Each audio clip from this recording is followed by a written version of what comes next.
If someone wants to, or someone's a bit nervous about networking, what are the 3 things they should consider? I love this question.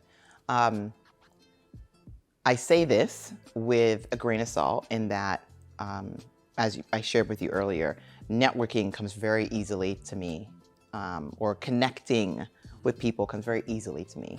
But for those that it may not be as easy, I typically say these 3 things are really, really important. So number 1, you first have to know who you are. Wow. You need to go internal. Before you even go external, go internal. Figure out who you are, what your value is, what your brand is. And I don't mean what you think people should hear. I mean, get very real. And the reason why I say that, and I wish I would have learned this earlier, is you're given your certain abilities or the values in you that only you have. It's gonna make you unique. No one else has that in the way that you have it. So if you figure out what that is and can solidify it, put it on paper, know how to articulate it, it makes it so much easier for people to figure out how they connect to you or why they connect to you. Yeah. So number 1 is figuring out your value in your brand. Cool. Number 2 is don't go it alone. Build your board of advisors. And I typically see a board of advisors as a group of these 4 things: coaches, mentors, sponsors, and your peer group. Coaches, mentors, sponsors, and your peer group.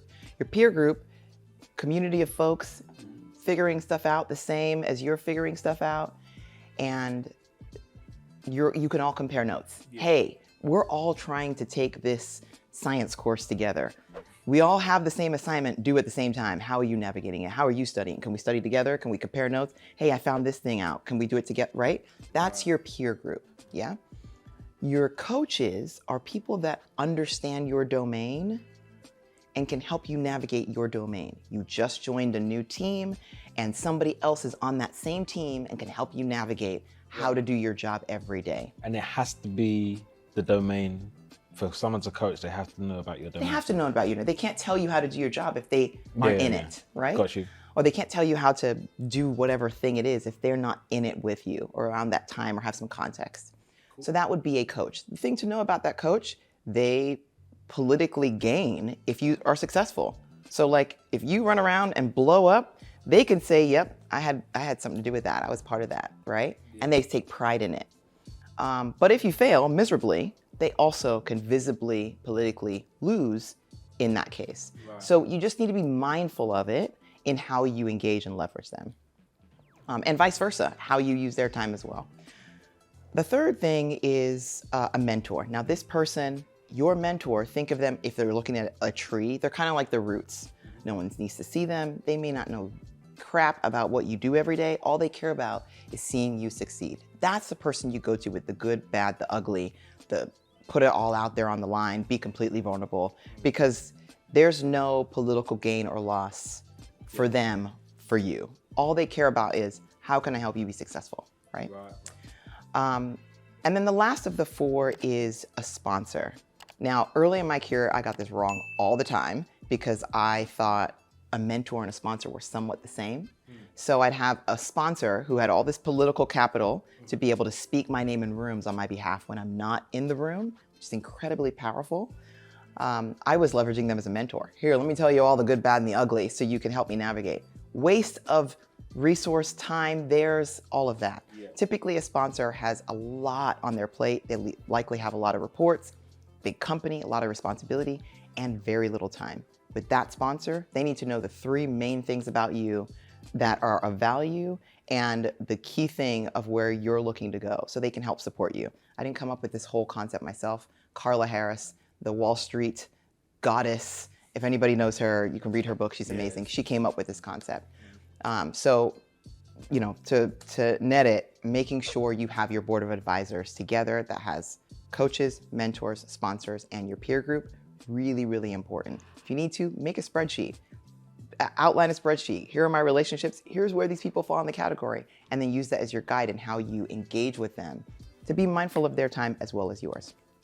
The last thing I would say is once you've figured out your brand and you've figured out your board of advisors that can help support your brand, scale it. leverage social media to scale it. Now, granted, I'm not saying, oh my gosh, now doom scroll every day and do all of the toxic things we hear about with social media. But in particular, LinkedIn, there are over 800 million people on the platform around the world. Someone gets a job every few minutes on LinkedIn. People are checking it, gosh, more than 90 minutes a day, something 60 to 90 minutes a day. Everyone is on that platform from a business perspective, right? And so it's the perfect place for you to create thought leadership, to be able to establish yourself as, here are the things I'm interested in, here's the places I can provide value, and scale that to where the people who are looking for your value can find you. As opposed to you having to do the work to push it, it can now come directly to you. So if anything in networking, number one, figure out your brand. Number two, create your board of advisors. And then number three, scale it with social media. When you were on NBC, tell us, how did that feel, considering once upon a time you were known for your entertainment in the NFL, and now being on NBC, being a founder of your own organization? Yeah, you know, it was interesting because the person that interviewed me, we actually danced together in the NFL decades before. Wow. I mean, we were children together, not children, but we were way younger dancing together in the NFL, and then fast forward, and we're sitting across the table from each other, which was beautiful. But I think the bigger thing that intrinsically for me was a bit of a breakthrough is that traditionally when I was on TV or on big screens or on billboards or on radio, it was all for performance or entertainment, right?